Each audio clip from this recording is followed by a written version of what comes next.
Hello and welcome to Skool News. Sam, take it away.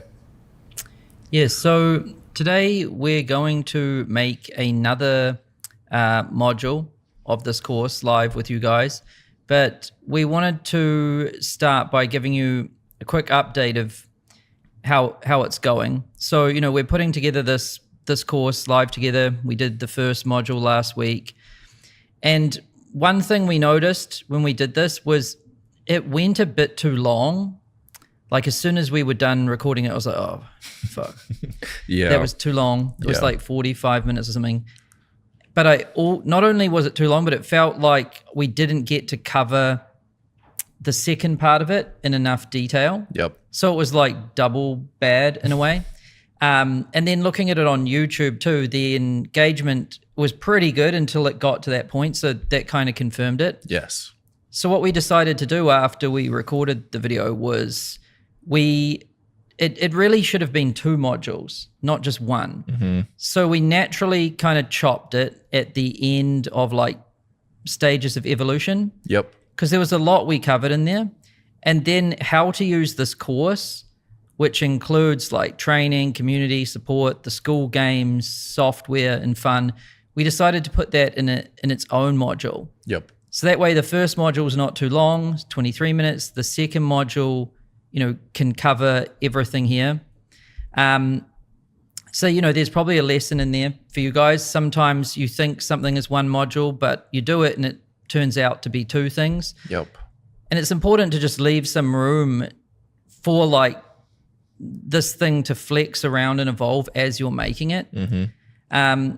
So, you know, this second module will be up like today sometime.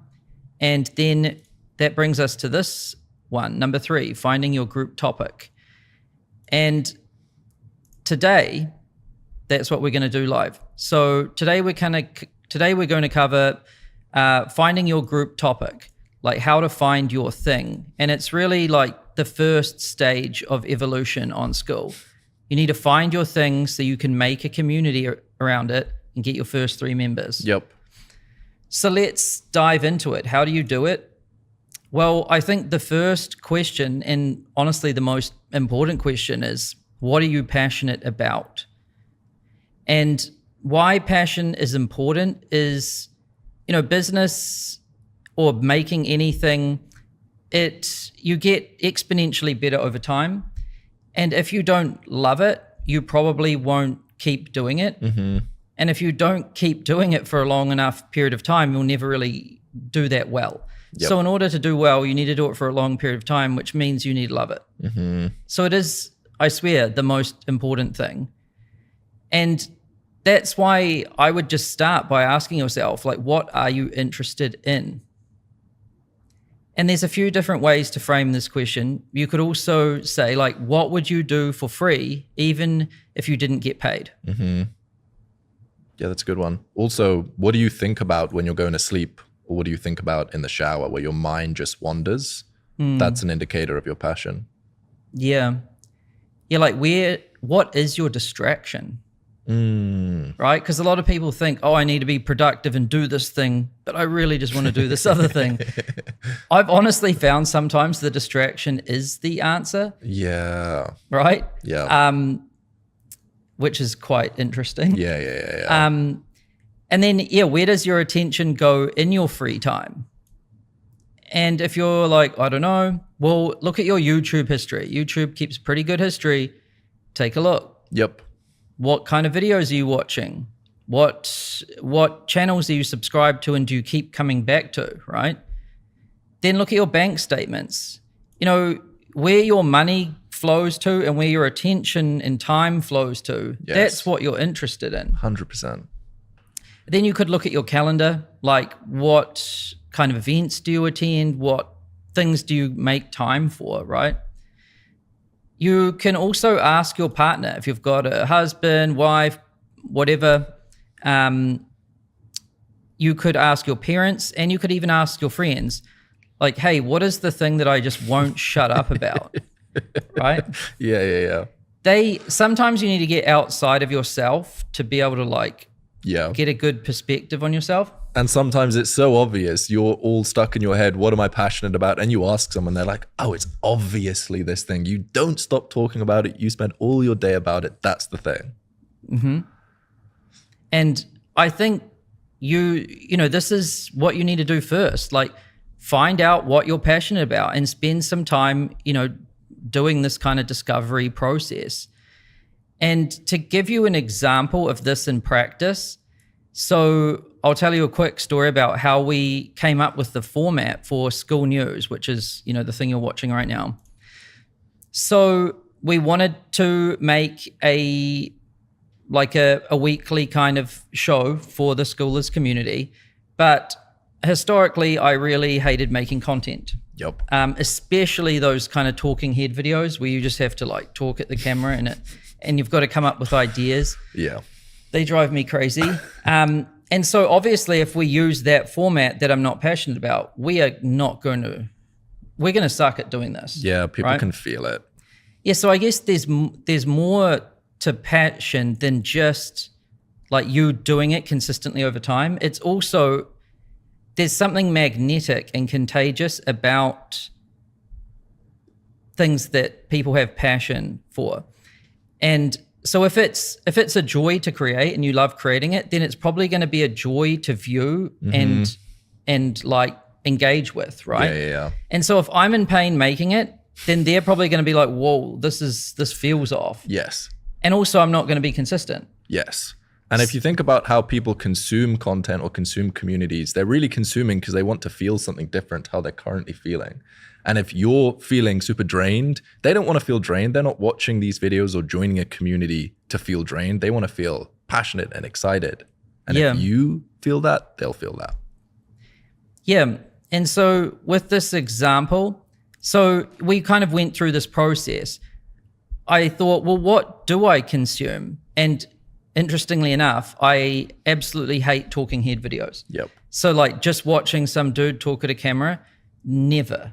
So it makes sense why I hate making them, because I would never watch one either. Yes. So I was like, okay, well, what do I watch? And it's podcasts, specifically podcasts with more than one person. I find it very weird watching one person talking to camera. Yep. But when there's two people doing something that's kind of natural, I watch that. The other thing is that it has to be quite natural. It has to unfold naturally instead of like being scripted. Yeah. And the other thing is I really hate editing. So it has to just be like one take done. Yes. And then the other thing is I really hate the camera and I get all freaked out about it. So, but what I do every day is I sit and look at a computer, just like this. This is the exact computer screen I look at. And you sit next to me and we talk about school. Yes. So I'm like, okay, I like looking at my computer. I like talking about school. Having Kirby there to talk to about school too. So what if we just did that? And so instead of thinking, oh, I need to make my YouTube channel like this guy's YouTube channel or whatever, that's a bad way to go about it, because if you don't like doing that, people might not like watching it and then you won't be consistent. So I hope this example is proving this point for you. If you work with the things you like and the things you don't like and you kind of navigate through them, what you end up with at the end is something that's actually unique. The Skool News is a kind of unique format. It's not just talking head like 6 lessons I learned. And, right? Yeah. And it's natural and it's effortless to make. Yep. So, you know, with your community, you should think about this too, because you want to be unique, you want to be consistent, you want to do it for the long term, and you want people to enjoy it. And this is the way to do that, by working with the things you like and don't like. So you can kind of create based on what you consume. What you consume is a great indicator of what you'll probably like to create, right? Yes. Because you naturally understand the format. Yep. That's good. Yeah. Then scratching your own itch. So, you know, some of the best companies in the world were just started by people that scratch their own itch. they thought, oh, I hate this thing. I hate this thing so much that I'm going to like just build a tool or build this thing to solve it for myself. Yep. Then it turns out a lot of other people have that itch too, right? Yeah, you can use yourself as a proxy for the niche. Like if you really want something, there's gonna be other people out there that want that thing as well. That's also kind of how Skool started, right? You said that you were running a community business and there was loads of different tools and it was stressful. So you solved your own problem, and then that was really valuable for other people as well. Yeah, so I actually built my own software first, but it wasn't for anyone else to use. And everyone wanted to use it. So I kind of had an early sign that, oh, people are interested in this thing if I make it. Yeah, but it started as me just scratching my own itch. Interesting. So yeah, build the community you wish existed. If you're using, like let's say you're into motocross and you're in a few different motocross communities, but none of them cover like, I don't know, technical details about how to do tricks, or none of them have meetups. Yes. Right? Like, or none of them are in Australia. Yes. So like maybe you're in these different communities, like around motocross, but there's this thing that isn't satisfied. There's an itch there. Yeah. Other people are probably feeling that too, and so you could do that. Yep. Like Calvin's basically got the schoolers community in Germany. Yes. Right? Yeah, there's a lot of these. And then, like I said earlier, the passion of the founder is the most important thing because it's magnetic and contagious. People, I think more than anything, want to be happy and have fun and feel good. And so when they see someone else that feels like that, it's like, oh, I want some of that, right? 100%. So they're just like, I'll get a bit closer to that and I'll stick around because I like it how it's kind of washing onto me. Yep. And so protecting this is super important. Yeah, and you can't fake it. You can fake it for a certain period of time, but then eventually it's very clear whether you love something or you don't. And I see this so much with young entrepreneurs. They've got this thing they love, and then they're like, no, I can't do that. I've got to do this other thing. And they're so militant about it, and they hate the other thing. And I'm like, well, yeah, logically that all makes sense, but you're going to quit that. Yeah. You're not even going to last a year. Yeah. Yeah. And it's not about finding a hot niche. It's about finding something you love. Yes. And, this is kind of this constant fight between like your logic and your emotions. Logic might tell you, no, I need to build a community on AI or something like that because that's a big market. Yeah, but, it's also very competitive and there's a lot of people that love AI. And if you don't love it and you're trying to compete with them, then you're not going to do that well. Yep. So here's some examples to kind of prove that you can make a lot of money doing almost anything. I think a great example is Poop Scoop Millionaire. These guys have a community called Poop Scoop Millionaire, and they teach you how to start a poop scooping business, right? And these guys make $60,000 a month. Let's go. In the poop scooping niche, right? That's definitely not a hot niche.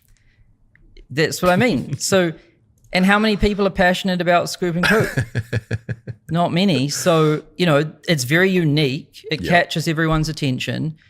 And these guys are passionate about it to the point that they're willing to host meetups, conferences, all of this. And they make a lot of money doing it.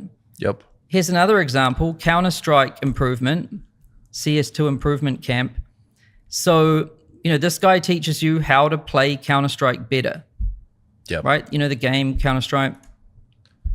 And he makes 11 grand a month just teaching you how to play better Counter-Strike. Yeah. And Counter-Strike used to be popular. If I'm not mistaken, it's less popular now. But he's it's still pretty popular. Yeah. But maybe less than it used to. And either way, he's still killing it. Yeah. I think when something's hot, often everyone jumps on it. And when everyone jumps on it, it's harder to compete unless you're super passionate. So that's why doing something when it's not hot can sometimes be even better because there's less competition. Yeah, and also I swear when you just follow trends, so does like almost everyone else. Yeah. And when someone observes that you just drift from this thing to this thing to this thing to this thing to this thing, yes, you lose all of their trust. 100%. They're like, oh, it's fake. That person did like I don't know, some of the big trends I've seen is NFTs, then crypto, now AI. Yep. There's nothing wrong with any of those things if you stayed true to it the whole time. Yes. If you were always doing NFTs, then you'd probably still be crushing it. Yep. Always doing crypto, always doing AI. But when you drift around everywhere, that's when you lose a lot of your credibility. Yep. And here's another example, 90s boom bap beat making. I love this group. It's called Bastard Crew. And it just teaches you how to make real 90s boom bap beats. That's crazy. I don't even know what that is. That's niche. Yeah. No fluff, no corny industry tips, just the real fucking source. I love this group. What a hook. And look at like the video. Yes, I love when you can feel it. Like, look at this. This is so authentic. Yes. You can't fake that. This guy's just making beats. Let's go. Yeah, that's cool. Yeah. And it's like genuine. Like if you check out his profile, he's very active. If you check out his YouTube, he again makes videos about making beats, right? So to go back to that big picture diagram, YouTube to Skool. Makes money. And to make a YouTube channel about something, to make an Instagram channel about something, to make a community about something and do it consistently over time. Imagine if you didn't like 90s boom bap beats. You're going to hate your whole life. Yeah. Or imagine if you didn't like scooping poop. Yep. And some people might think their video game is their distraction. But this guy's making 11 grand a month doing this. Yeah, that's good. So, and you know, there's so many of these examples. We've even seen calligraphy. Like, we've even seen horror film fans. They're fans of horror. Yep. We've seen like so many different things where people make serious incomes. And the most important thing is you've just got to be passionate about it. And if you learn to follow what you like and what you don't like, you will have natural differentiation, which I swear is the most important ingredient in business, is just differentiation. Not looking like everyone else, not feeling like everyone else. And the way to do that is by following what you like and what you don't like. Yeah, that is interesting because you are unique. So what you like is different. Yeah. Now let's look at how to get ideas. So if you just look at Skool Discovery, and you can do that by going to skool.com and then navigating here to discover communities. You can just look at Skool Discovery. You can scroll through different communities and see what they're doing, see what they're saying on their about page, see what they're charging, whatever. You can even flick through different categories like hobbies, music, money, tech, right? And this might start to give you some ideas. Another thing you can do is you can look at the skoolgames leaderboards. So if you go to the Skoolers community and you click on games, here you can see, you know, all the different ranking groups in different communities. Yep. In different categories, sorry. And one thing I always notice is there's dog training. Dog training and languages always seem to be popular. Video games is always popular. Yeah. Musical instruments. I mean, you'll start to just get ideas when you look at the Discovery and the skoolgames leaderboards. Yep. And so look at these things and then look at what you're interested in from up here. And you might start to come up with some ideas and just start writing them down in a Google Doc or on a piece of paper. Yep. Another thing I've heard people mention quite a bit is this Ikigai. I don't even know how to say it. Ikigai. Ikigai? It's a Japanese concept on how to find what you love. Because the Japanese, I believe they have one of the longest lifespans. And there's this book written where they tried to figure out why they live so long. And a large part of the answer was they put an emphasis on following their Ikigai, which is what you'll explain. I think Japanese culture is very good at finding their thing because they've they're like craftsmen of every different thing. Like whether it's making sushi, making knives, making, video games or whatever. Yep. Like they treat it as their purpose. Yeah. Right? Yeah. And I don't think there's so much bias about, everyone should do this or everyone should do that. It's more naturally distributed between all the different things you could be interested in, right? Yeah, that's interesting. Yeah. And so basically what this is what you're good at, you can have in the circle, what the world needs, what you love, and what you can be paid for. And so you could try this diagram out, like maybe write down things you might get paid for, write down things you're good at, write down what the world needs, and then write down the things you love. And maybe there's some interesting, overlap of these things. Yeah. If this, theory doesn't always translate to practice. So I wouldn't worry too much about trying to get this thing to overlap. Yeah. But yeah, I guess if it was perfect, what's in the middle here would be your school community. Yep. But this is just another thing that might give you ideas. You don't have to follow it exactly. Yeah, it's a tool. Yeah. And now just a couple of examples. So Kirby, why don't you tell us about your little story here, just real quick? My little story is I built a YouTube channel and I was an educational creator and that was all I did full time. And the whole time it was me on my own trying to figure out how I could grow this channel, what I should make videos about. And it sucked and it was lonely and there was no community about it out there. But I saw there was another community called Indie Hackers, which is a community for people who are trying to go full time using code. They're trying to build little softwares and go full time with that. And that gave me the idea, why don't I start a community for educational creators who are trying to go full time, not through code, but through educational content. And that was the idea that birthed my community.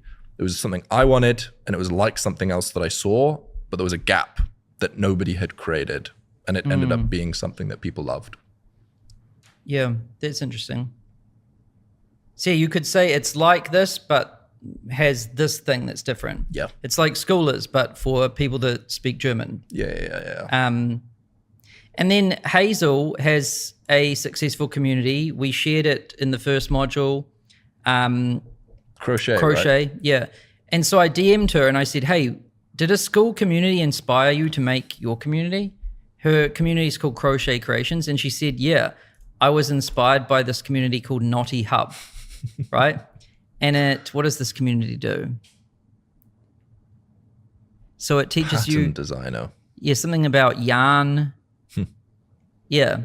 So I don't even know what this is, but it's something, crochet lovers and yarn enthusiasts. So, she saw there was a community on here and then she thought, well, I also like crochet and I could do my twist on it. Yep. And that inspired her to make her community. Another example is Nate Belmar. He loves anime, but he also loves fitness and like biohacking. And he made anime shreds. Yeah, this crushes. And sometimes in a crowded category like fitness or biohacking, Yep. you need some differentiation, right? He just likes anime. Yeah. So they literally have things in here that are about like that, like the design and the aesthetic and even the way everything's like taught to you is in this frame of like anime. Yeah. He has these like PDF scrolls. It's not just like a fitness plan. It's like these ancient scrolls where you learn the fitness program in that method. It's so unique. Yeah. And so just combining passion for anime and fitness and biohacking creates this unique thing. Yep. And I forget how much he makes, but he makes quite a lot. Yeah. 50 grand or something like that. More Maybe than 50 grand a month, I think. Nice. Yeah. Then, this one's a big one. The key to all of this is to start first, like just do it and then iterate over time. Because people get stuck trying to find the perfect idea. Yes. Like they're just sitting at the starting line and they're like doing, insane calculus, trying to figure out like, I need the perfect thing before I do anything. Yep. It never happens. Yep. Never. Yep.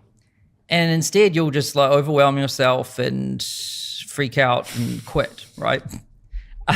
Yeah. So what you need to understand is the best group ideas came from iterating through like 5 wrong ideas. Yes. You can't get it perfect straight away. Just Yeah. start and make it less bad over time. Even the Skool community, Skool is now, how many iterations has it been through to get to where it is now? Every community changes over time and gets better over time. You can't make it perfect from the beginning. Yep. And so really the key is to start and then learn by doing. Don't like learn everything you possibly need to know and then start. Yeah. I think the analogy is like to build a successful community, there's 100 steps. And most people are trying to figure out what's step 45? What do I do? How am I going to get my retention to be good? How am I going to keep my churn low? But you don't need to figure out the whole process before you start. Just take the first step, then the second step's obvious. You take that step and go about it that way. Yeah. I remember hearing when I was like a while ago, an analogy that made sense to me. It was like, when you're driving a car at night, the headlights only illuminate so much road in front of you. Yeah. And that's all you need to get to your destination, right? You don't need the whole path perfectly like illuminated. Value. Yeah. And then how to pick when you have more than 2 ideas. So, sometimes at the school games, someone comes up to me, usually a young person, and says, "Hey man, what do you think I should do? I could do this, I could do this, I could do this." And I always just say to them, "What do you want to do?" And they're like, "What?" They're like, "That doesn't matter." And I'm like, "No, that does matter." And they're like, "No, man, like this other thing, I should do this other thing." And I'm like, "Well, if you think you should do this other thing so badly, why are you asking me?" Because they know deep down. It's quite an interesting experience. It's quite fun. And then they stop usually when I say like, "Why are you asking me?" And they're like, but this. And I'm like, "What do you really want to do?" And then often I think people confuse what they really want to do with what they think might work. Yes. So they tell me what they think might work and they rationalize it based on, this or this or this. But I can sense there's something. Yeah.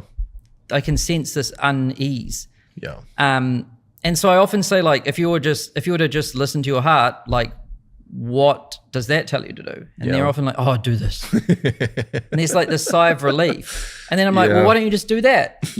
And then they're often like, "Oh, but. And I'm like, "All right, man, fuck this." I think a huge distortion is people think that what they want to do, they can't make money from. And that's the pull. They're like, "Well, I want to make money, but I also want to do what they're passionate about." But I think when you go through discovery and you go through the school games, you realize that you can make money with any niche. Yeah. If you just bring people together, money can be generated from that, no matter what the niche is. It might start a little slower than just doing the thing that someone might pay you instantly for. Yep. But it will make you so much more money longer term. Yep. Because you actually love it. So it will be unique and it will compound over time and you'll stick to it over the long term. Yeah. And then honestly, if you're still torn and you're like, okay, there's these 2 ideas or maybe there's these 4 ideas and I can't decide what one. Yep. I want to introduce you to a tool that I use all the time, The actually. infamous. And Kirby can confirm I use this almost every day for making decisions. If we're stuck on a choice and we just need to make a choice, right? And it looks like they're both equal. Yep. Well, then the biggest waste of time is to just keep like wasting energy and time over it, right? You just need to decide. So I use this wheel. It's called pickerwheel.com, right? Yes or no wheel. Not sponsored. And all you need to do is just click it and it will spin and it will tell you what you should do. Yeah, this is good. Ooh, I didn't ask it a question, so I don't know what this means. And then there's even there's a version of this where you can like have more than 2 options, but I try to just keep it to yes or no. Yeah. Yeah. I think if there's a decision and it's really difficult to decide which one you should go with, it's probably because neither decision is obviously better than the other one. If one of the decisions was way better than the other one, you wouldn't be struggling to make the decision. So this is useful because if the decisions are both roughly equally as good, then there's no point spending hours trying to figure out which one to do. Just spin the wheel. I think the real beauty of it is if this gives you the wrong option, you find out that it's wrong and choose the right one faster than you would have if you were still just sitting there trying to find the right one. Yeah, because you feel it. You're like, oh no, I didn't want it to say that. Because sometimes the only way to find out what the right thing is to do it. So the sooner you do it, the faster you get the real answer, right? But if you're still paralyzed there wondering what thing you should do, then you'll often move faster if you just use this yes or no wheel. Yep. Yeah. Use it all the time, honestly. And a funny story is I learned about this from a billionaire dude. He said he flipped a coin though. And he was like, when it's a decision like this, you don't waste effort on it. You just flip it. Nice. And then I learned that Magnus Carlsen, like the best chess player in the world, uses this to choose his opening move for a chess game. That's so crazy. Yes, someone asked him in a podcast, like, how do you choose your opening? Yeah. He says, it's random. And he goes, what, you just choose? And he goes, no, I've got an app on my phone. It's truly random. Yeah, that's crazy. Because he has a set of good openers, and the most important thing is his opponent's probably trying to guess which one he's going to open with. So if it's truly random. But there's some real intelligence to using this wheel, I'm telling you. And yeah, that is really it for this module on finding your group topic. So figure out what you're interested in, scratch your own itch, start, then iterate, listen to your heart. And spin the wheel. Yes, definitely spin the wheel. See you later. Bye.